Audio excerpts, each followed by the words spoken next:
आइए जानते हैं राम जी और शंकर जी का युद्ध। आपको बता दे कि यह शिव पुराण कथा का 10वां एपिसोड है। तो चलिए शुरू करते हैं। बात उन दिनों की है जब श्री राम का अश्वमेघ यज्ञ चल रहा था।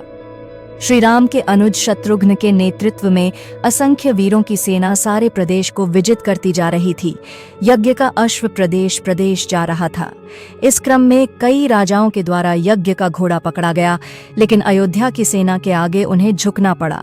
शत्रुघ्न के अलावा सेना में हनुमान, सुग्रीव और भरत पुत्र पुष्कल सहित कई महारथी उपस्थित थे, जिन्हें जीतना देवताओं के लिए भी संभव नहीं था। कई जगह भ्रमण करने के बाद यज्ञ का घोड़ा देवपुर पहुंचा, जहां राजा वीरमणि का राज्य था। राजा वीरमणि अति धर्मनिष्ठ तथा श्रीराम एवं महादेव के अनन्य भक्त थे। उनके 2 पुत्र रुक्मांगद और शुभंगद वीरों में श्रेष्ठ थे। राजा वीरमणि के भाई वीर सिंह भी एक महारथी थे। राजा वीरमणि ने भगवान शंकर की तपस्या कर उन्हें प्रसन्न किया था और महादेव ने उन्हें उनकी और उनके पूरे राज्य की रक्षा का वरदान दिया था। महादेव के द्वारा रक्षित होने के कारण कोई भी उनके राज्य पर आक्रमण करने का साहस नहीं करता था।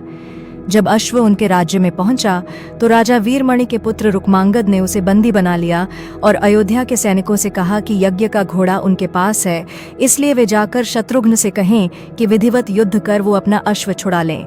जब रुक्मांगद ने ये सूचना अपने पिता को दी तो वो बड़े चिंतित हुए और अपने पुत्र से कहा कि अनजाने में तुमने श्रीराम के यज्ञ का घोड़ा पकड़ लिया है।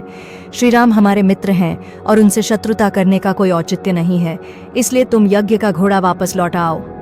इस पर रुक्मांगद ने कहा कि हे पिताश्री, मैंने तो उन्हें युद्ध की चुनौती भी दे दी है, अतः अब उन्हें बिना युद्ध के अश्व लौटना हमारा और उनका दोनों का अपमान होगा।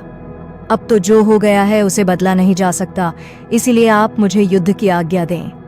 पुत्र की बात सुनकर वीरमणि ने उसे सेना सुसज्जित करने की आज्ञा दे दी। राजा वीरमणि अपने भाई वीर सिंह और अपने दोनों पुत्र रुक्मांगद और शुभांगद के साथ विशाल सेना लेकर युद्ध क्षेत्र में आ गए। इधर जब शत्रुघ्न को सूचना मिली कि उनके यज्ञ का घोड़ा बंदी बना लिया गया है तो वो बहुत क्रोधित हुए एवं अपनी पूरी सेना के साथ युद्ध के लिए युद्ध क्षेत्र में आ गए। उन्होंने पूछा कि उनकी सेना से कौन अश्व को छुड़ाएगा, तो भरत पुत्र पुष्कल ने कहा कि तातश्री, आप चिंता न करें, आपके आशीर्वाद और श्रीराम के प्रताप से मैं आज ही इन सभी योद्धाओं को मारकर अश्व को मुक्त करता हूं। वे दोनों इस प्रकार बात कर रहे थे कि पवनसुत हनुमान ने कहा कि राजा वीरमणि के राज्य पर आक्रमण करना स्वयं परमपिता ब्रह्मा के लिए भी कठिन है, क्योंकि ये नगरी महाकाल द्वारा रक्षित है। अतः उचित यही होगा कि पहले हमें बातचीत द्वारा राजा वीरमणि को समझाना चाहिए, और अगर हम न समझा पाए तो हमें श्रीराम को सूचित करना चाहिए। राजा वीरमणि श्रीराम का बहुत आदर करते हैं, इसलिए वे उनकी बात नहीं टाल पाएंगे। हनुमान की बात सुनकर श्री शत्रुघ्न बोले कि हमारे रहते अगर श्रीराम को युद्ध भूमि में आना पड़े, ये हमारे लिए अत्यंत लज्जा की बात है। अब जो भी हो, हमें युद्ध तो करना ही पड़ेगा। ये कहकर वे सेना सहित युद्ध भूमि में पहुंच गए। भयानक युद्ध छिड़ गया। भरत पुत्र पुष्कल सीधा जाकर राजा वीरमणि से भिड़ गया। दोनों अतुलनीय वीर थे। वे दोनों तरह तरह के शस्त्रों का प्रयोग करते हुए युद्ध करने लगे। हनुमान राजा वीरमणि के भाई महापराक्रमी वीर सिंह से युद्ध करने लगे। रुक्मांगद और शुभांगद ने शत्रुघ्न पर धावा बोल दिया। पुष्कल और वीरमणि में बड़ा घमासान युद्ध हुआ। अंत में पुष्कल ने वीरमणि पर 8 नाराज बाणों से वार किया। इस वार को राजा वीरमणि सह नहीं पाए और मूर्छित होकर अपने रथ पर गिर पड़े। वीर सिंह ने हनुमान पर कई अस्त्रों का प्रयोग किया, पर उन्हें कोई हानि न पहुंचा सके। हनुमान ने एक विकट पेड़ से वीर सिंह पर वार किया, इससे वीर सिंह रक्तवमन करते हुए मूर्छित हो गए। उधर श्री शत्रुघ्न और राजा वीरमणि के पुत्रों में असाधारण युद्ध चल रहा था। अंत में कोई चारा न देखकर शत्रुघ्न ने दोनों भाइयों को नागपाश में बांध लिया। अपनी विजय देखकर शत्रुघ्न की सेना के सभी वीर सिंहनाद करने लगे। उधर राजा वीरमणि की मूर्छा दूर हुई तो उन्होंने देखा कि उनकी सेना हार के कगार पर है। ये देखकर उन्होंने भगवान रुद्र का स्मरण किया। महादेव ने अपने भक्त को मुसीबत में जानकर वीरभद्र के नेतृत्व में नंदी, भृंगी सहित सारे गणों को युद्ध क्षेत्र में भेज दिया। महाकाल के सारे अनुचर उनकी जय जयकार करते हुए अयोध्या की सेना पर टूट पड़े। शत्रुघ्न, हनुमान और सारे लोगों को लगा कि जैसे प्रलय आ गया हो। जब उन्होंने भयानक मुख वाले रुद्रावतार वीरभद्र, नंदी, भृंगी सहित महादेव की सेना देखी तो सारे सैनिक भय से कांप उठे।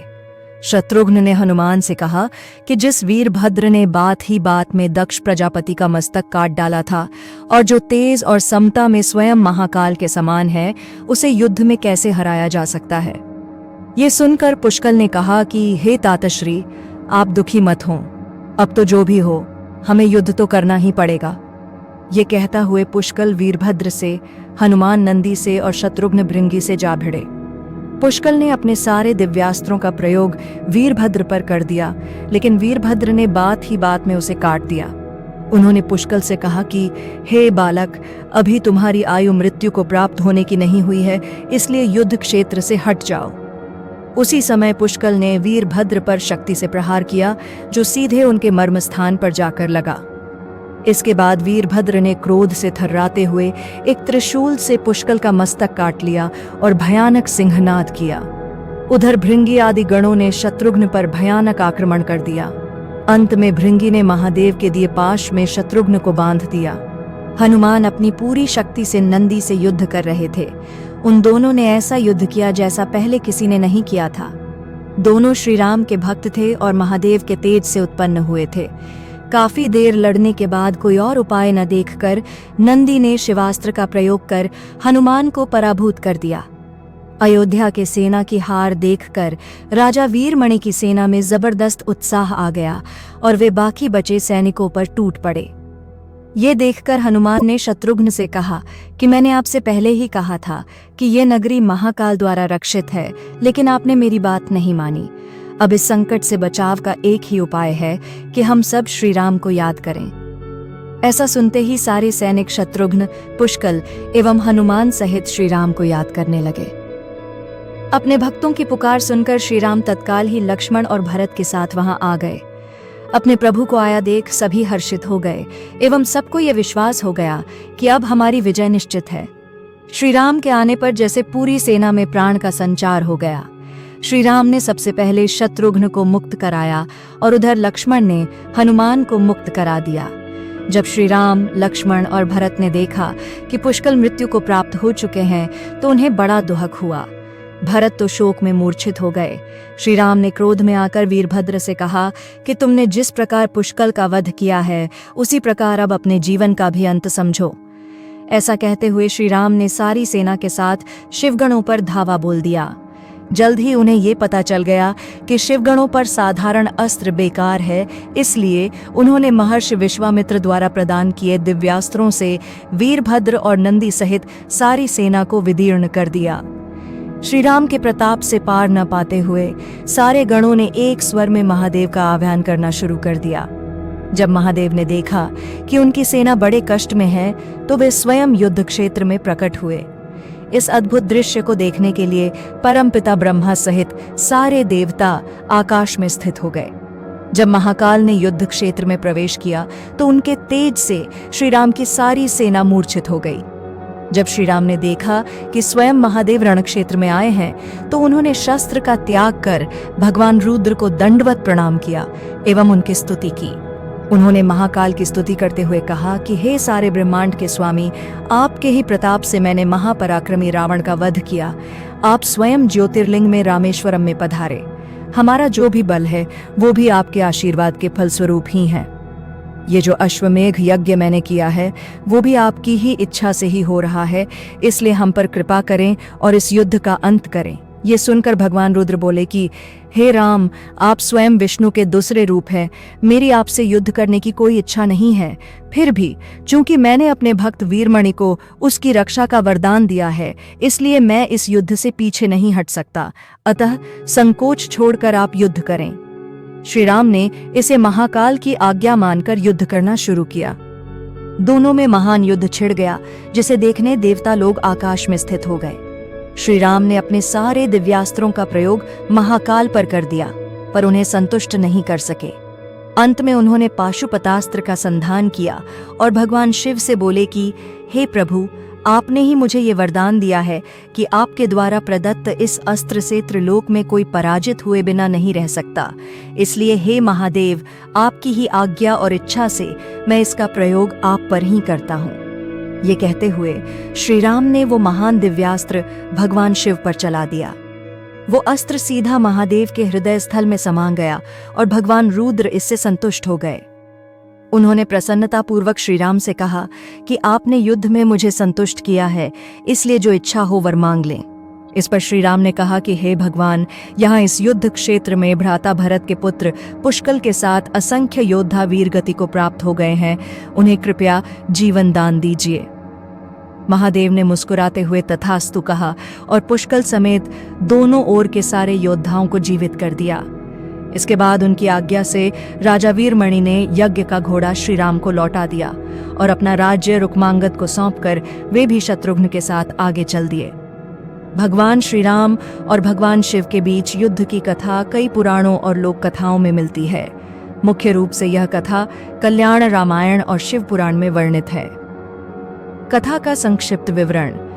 जब भगवान श्री राम ने माता सीता की खोज में लंका जाने के लिए समुद्र तट पर शिवलिंग की स्थापना की, जो बाद में रामेश्वरम में प्रसिद्ध हुआ, तब उन्होंने भगवान शिव की पूजा की। हालांकि एक अन्य कथा के अनुसार राम और शिव के युद्ध की घटना रावण के वध के बाद घटित हुई। युद्ध कैसे हुआ? परशुराम और राम का विवाद। राम ने जब शिवधनुष तोड़ा था तब परशुराम को क्रोध आया और उन्होंने राम को चुनौती दी। लेकिन जब परशुराम को राम के वास्तविक स्वरूप का ज्ञान हुआ तो वे शांत हो गए। राम और शिव का युद्ध। जब राम ने रावण का वध किया तब उनके पितामह आमाम रावण के पूर्वज और कुछ शिव भक्तों ने भगवान शंकर से प्रार्थना की कि वे श्री राम को दंड दें, क्योंकि रावण शिव का परम भक्त था। भगवान शिव ने लीला के रूप में राम को युद्ध के लिए ललकारा। दोनों के बीच भीषण युद्ध हुआ। भगवान शिव ने अपना त्रिशूल चलाया, लेकिन राम ने विनम्रता से उन्हें प्रणाम किया और शिव का सम्मान किया। श्री राम ने शिव को गुरु मानकर उनका आशीर्वाद लिया। भगवान शिव ने राम की भक्ति देखकर उन्हें विजयी होने का आशीर्वाद दिया। परिणाम, यह युद्ध असल में शक्ति और भक्ति की परीक्षा था। भगवान शिव ने श्री राम की परीक्षा ली और जब उन्हें राम की दिव्यता और समर्पण का आभास हुआ तो उन्होंने युद्ध रोक दिया और श्री राम को अपना आशीर्वाद दिया। सीख। यह कथा हमें सिखाती है कि भगवान शिव और श्री राम में कोई मतभेद नहीं था, बल्कि यह एक दिव्य लीला थी। इससे भक्ति, विनम्रता और गुरु के प्रति सम्मान का महत्व समझ में आता है। इसी तरह के वीडियो देखने के लिए हमारे चैनल को लाइक और सब्सक्राइब जरूर करें। धन्यवाद।